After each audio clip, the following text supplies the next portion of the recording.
So, good evening sa lahat. Resume na tayo sa Criminology Talks question. So, nasa question number 19 na tayo in preparation of February 2026 examination sa board exam natin sa CLE. So, yung next question natin is yung about sa photography. Okay? So, this type of light is created by human. Okay? What type of light is this?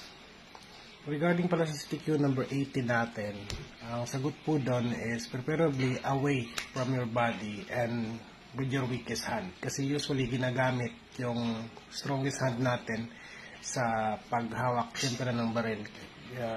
There are sometimes possibility na may encounter or may, lumalaban yung mga inaaresto, mga ganun bagay. So, just in case, your strongest hand is free to fight or either, engage. Okay? So, that's why it's on the weakest hand, yung flashlight natin.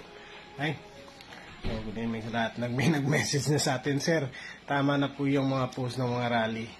Yun na po, bumalik na po tayo sa mga questions na may mga learning. Okay? So, resume na tayo, guys. Okay, paminsan-minsan magkaroon tayo ng memes but resume na tayo. Sorry sa iyo, tol. Thank you sa remind.